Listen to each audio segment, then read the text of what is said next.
Well market के लिए आज अच्छा दिन था क्योंकि 2 दिन से मार्केट लगातार गिर रहा था, इंट्राडे में कोलैप्स कर रहा था। आज मार्केट ऊपर खुला और पूरे दिन ऊपर रहा। हालांकि एसबीआई के नंबर्स के बाद बैंक निफ्टी में एक नॉक ज़रूर आया, लेकिन उसको फिर संभाला एचडीएफसी बैंक ने towards the end. Nifty almost day high पर बंद हुआ, लेकिन 19,500 के ऊपर बंद हुआ, ये अच्छी चीज़ थी। और बैंक निफ्टी डे हाई पर नहीं बंद हो पाया, लेकिन फिर भी 44,880 44,900 के काफ़ी करीब ये क्लोज अच्छी है। और मिड कैप इंडेक्स में आज शानदार तेज़ी थी। मिड कैप इंडेक्स करीब करीब 1% ऊपर था। एडवांस डिक्लाइन बहुत शानदार था, करीब करीब 2:1 का एडवांस डिक्लाइन था, तो कोई दिक्कत नहीं। अब कुछ स्टॉक्स की बात करते हैं और मैं शुरुआत करूंगा आज के सबसे बड़े टॉकिंग पॉइंट से, जो था state bank of India. State bank of India के नंबर्स आए, नंबर्स मार्केट को बिल्कुल पसंद नहीं आए क्योंकि उनका लोन ग्रोथ काफ़ी ख़राब रहा और उनका नेट इंटरेस्ट मार्जिन काफ़ी ख़राब रहा, और इस वजह से स्टॉक की तगड़ी पिटाई हुई और काफ़ी शॉर्टिंग भी हुई स्टॉक में। स्टॉक ने आज अपना 200 डे मूविंग एवरेज भी ब्रेक किया, लेकिन यहाँ पर वैल्यूएशन कंफर्ट है। तो जो मुझे सुनने में मिला है कि 550 540 तक अगर ये स्टॉक फिसलता है तो वहाँ पर भरपूर बाइंग आएगी, लेकिन आज ये स्टॉक वीक था। उसके अलावा ऑयल मार्केटिंग कंपनीज यहाँ पर वीकनेस कंटिन्यू करी, एचपीसीएल बीपीसीएल जैसे स्टॉक्स, क्योंकि ब्रेंट क्रूड में फिर एक बार आपको सर्ज दिखाई दे रही है। आयशर मोटर्स की शुरुआत अच्छी थी अच्छे नंबर्स के बाद, लेकिन फिर वो स्टॉक फिसला हायर लेवल से और डे लो पर बंद हुआ। लेकिन अपसाइड पर आज कहाँ सपोर्ट मिला मार्केट को? देखिए, मार्केट को सबसे बड़ा सपोर्ट आज मिला एचडीएफसी बैंक से। एचडीएफसी बैंक काफ़ी दिनों के बाद स्टेबल हुआ, डे हाई पर बंद हुआ, 100 डे मूविंग एवरेज पर इसने सपोर्ट लिया और एक फाइनली एक ब्रेक दिखाया।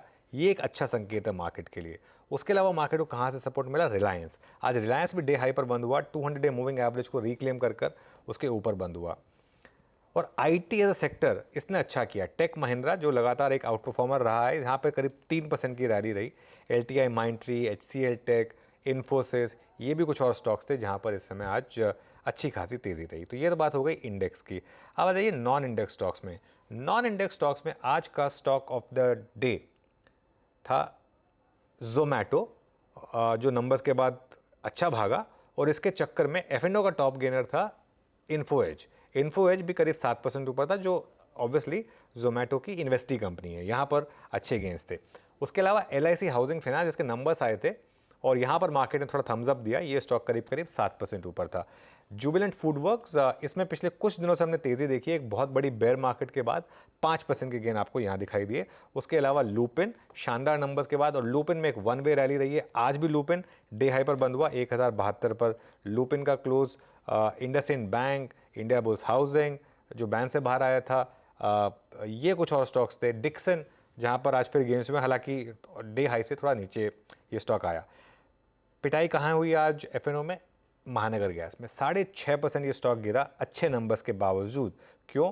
क्योंकि रिस्क है कि ये पिछले क्वार्टर के नंबर शायद पीक अर्निंग्स थे और अब गैस प्राइसेस वापस ऊपर आ रहे हैं इसकी वजह से। एबी फैशन भी 6.5% नीचे था आज, और ऑब्वियसली उसके अलावा जैसे हमने बात करी ली, स्टेट बैंक ऑफ इंडिया नीचे था। और कमिंस के मैनेजमेंट से भी हमने बात की थी आज, नंबर्स के बाद कमिंस की भी थोड़ी पिटाई हुई।